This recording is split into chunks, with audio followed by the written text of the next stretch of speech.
l'océan.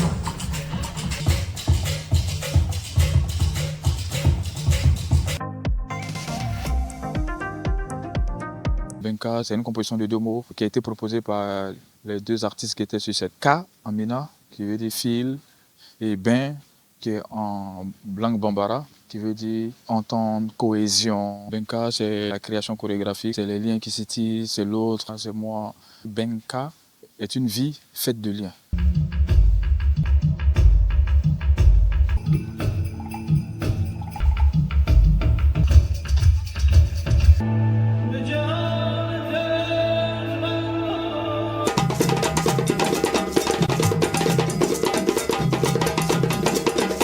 Body, c'est un spectacle de danse et de cirque qui parle de la vie externe. Je questionne ce dehors.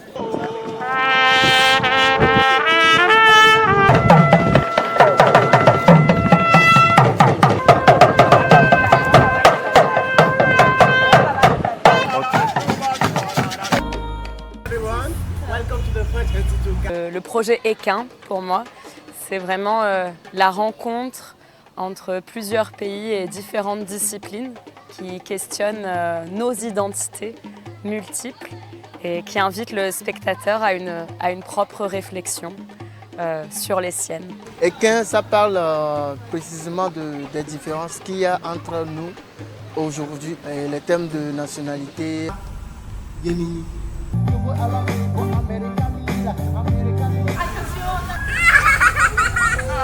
Oui, j'ai bien aimé le spectacle. Et surtout, j'ai bien aimé le numéro où la dame elle a marché sur le fil et tout. J'ai aimé quand ils faisaient tous la main sur leur bouche, c'était marrant, ils voulaient tous parler en même temps.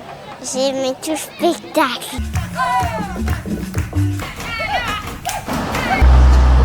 Fœtus, c'est toute une histoire de la géminité qui parle des jumeaux en étant fœtus, la connexion entre eux, l'évolution, leur individualité, la spiritualité autour des jumeaux, connaître l'intimité des jumeaux, la spiritualité autour des jumeaux. Même si les jumeaux se ressemblent physiquement, il faudrait que les gens sachent que les jumeaux aussi ont des points divergents, mais ne se font pas voir grâce à leur complicité, à leur complémentarité. J'ai fait un travail de table avec eux. Le 15, je les ai rencontrés. J'ai vu la matière qu'ils avaient travaillé, tout ce qu'ils avaient travaillé comme mouvement. Et le mardi, on a commencé à penser, c'est quoi pour vous la dramaturgie, le mouvement, les emplacements, l'écriture, qu'est-ce que vous avez envie de dire? On a eu tout le temps de re-questionner tout ça. Il parlait beaucoup en pronom personnel, je. Il parlait au nous. Et à un moment, il se détachait du texte et il parlait des danseurs. Alors, je me suis accroché juste à ça et je leur ai dit, mais c'est qui les danseurs?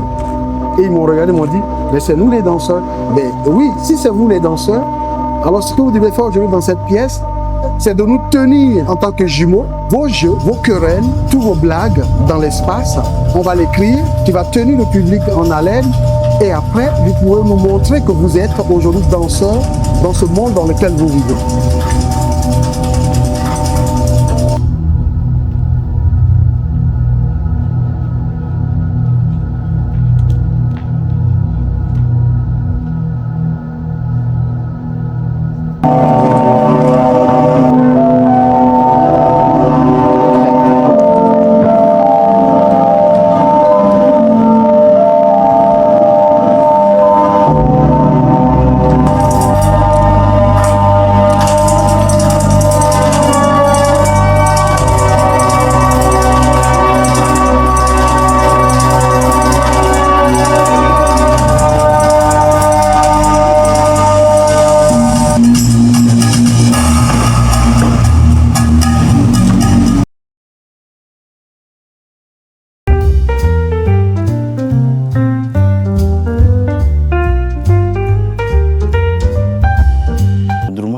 C'est un projet artistique qui tend vers l'histoire du jazz, de la batterie et de la danse vaudou, drum and dance.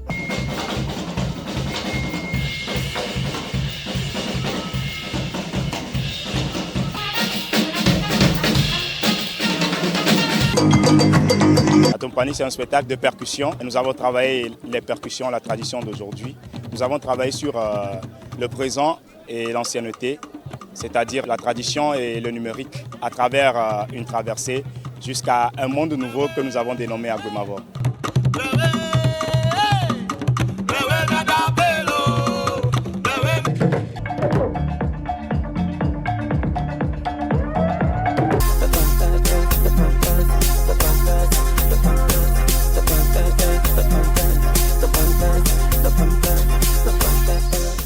On a vendu La Forêt au Grand Marché est un spectacle avec Yves Almoc, percussionniste, Monsieur Stéphane Constantini, qui a été le regard extérieur qui a permis à ce qu'on ait de bons enregistrements sonores surtout, et le batteur Monsieur Lala Diour depuis Cotonou.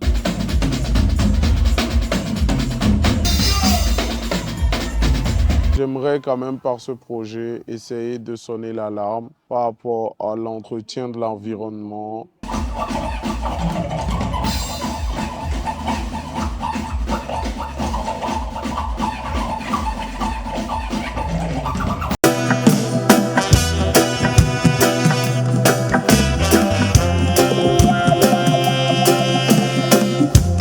Le projet Togo France Jamaïque, Harmonie Reggae aux racines africaines, c'est un projet audacieux. Chaque peuple, chaque culture est identifiée grâce à ces harmonies. L'harmonie africaine, c'est une façon de dire que nous aussi, nous avons une couleur à donner à notre musique. Et quand on parle de cette harmonie appliquée maintenant à la musique reggae, c'est que nous allons chanter naturellement comme on chante chez nous, mais qu'on joue du reggae sur ça. On ne va pas chanter du reggae comme le font les Jamaïcains, les Français, les Américains, etc.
Géomanciennes, communément dit chez nous, c'est eux qu'on appelle les Avalous. J'ai voulu donner ce nom au projet parce que ça fait en même temps l'assemblage de tous les rythmes.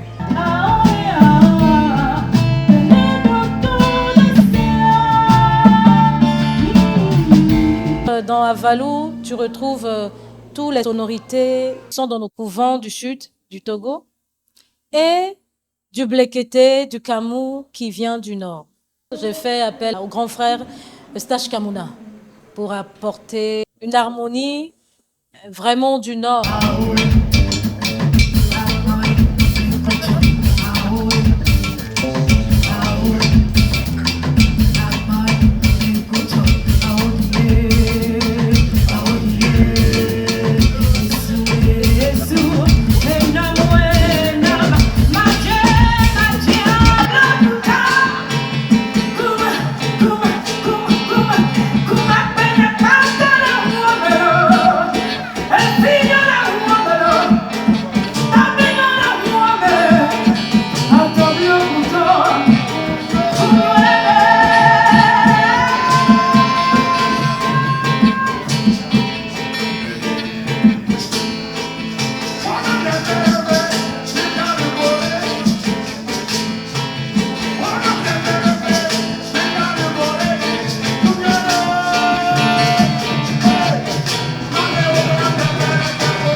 Le message que je véhicule, c'est juste retournons à la maison.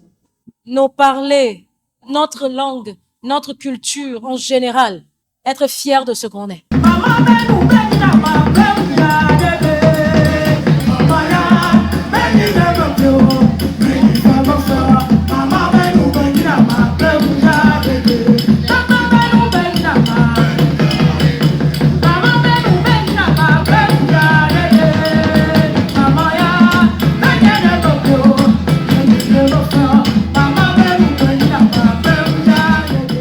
spectacle assez vivant, avec de la danse, de la musique, beaucoup de chants. J'ai trouvé le public assez enthousiasmé par l'ensemble de la scénographie aussi. Le jeu des lumières, l'ensemble a donné une atmosphère assez vibrante, je trouve, au Magic Mirror.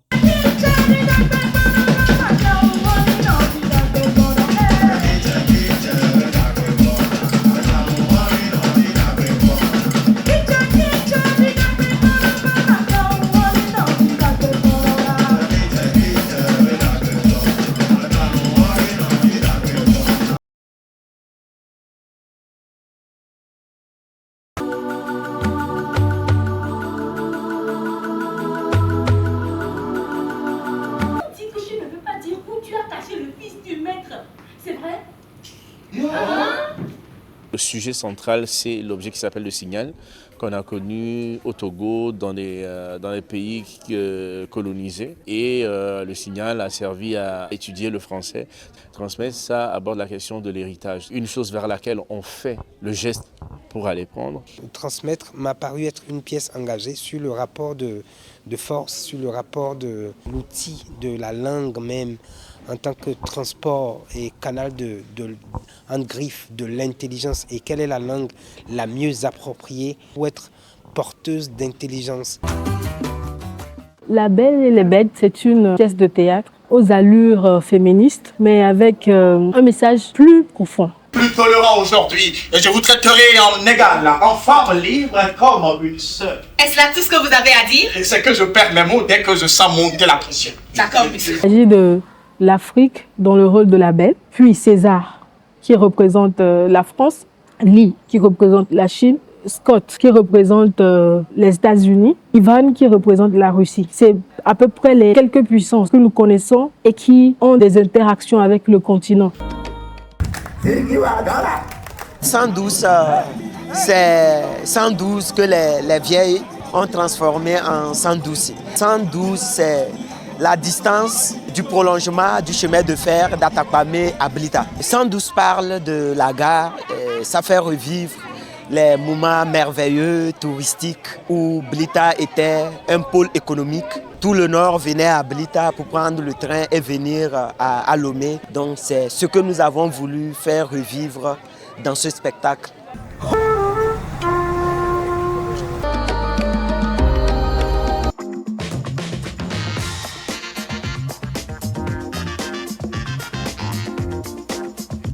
Cabaret Brésil. Ça nous parle d'abord d'un roi, le roi Adandozan, qui a voulu que les esclaves soient installés dans son royaume et que les esclaves travaillent plutôt, au lieu d'aller travailler au Brésil, de travailler pour sa terre natale. Mais c'était sans compter sur Francisco Chacha de Souza, qui a eu raison de lui et qui a fait effacer son nom des annales de l'histoire du Dahomey, et qui finalement, son maître de rituel a été envoyé en esclavage au Brésil et est revenu 24 ans après pour témoigner de tout ce qui se passe. Si ce passé qui est le nôtre, on va toujours pleurer pour ce passé, s'apitoyer sur l'esclavage, est-ce qu'il ne faut pas mettre une certaine distance entre ce qui s'est passé avant? Parce que nous, on ne fait pas partie de cette histoire. Quel regard nous portons sur cette violence dans l'histoire? Donc, pour cela, on a besoin de mise en abîme, on a besoin aussi de rire de ce passé, de prendre ce passé et de pouvoir avancer. C'est pour ça que ce patrimoine, qui est le concept party, qui est en train de disparaître sur nos côtes, nous l'avons saisi pour donner plus d'ampleur à notre travail. Le masqué, tu m'as aperçu, mais n'as-tu reconnu? Non, chef. Alors il t'interroge. Qui t'a donné les armes? Qui est derrière tout cela? Jamais tu m'entends, jamais tu n'évoqueras le nom du maître. C'est clair? Oui, c'est clair. Même sous la torture, je ne dirai jamais le nom du maître. On ne s'est pas dit que c'est de l'improvisation pure. Or, aujourd'hui, on a un test. nous sommes un peu bornés par rapport aux actions, par rapport aux expressions, aux apports improvisés. Il faut aller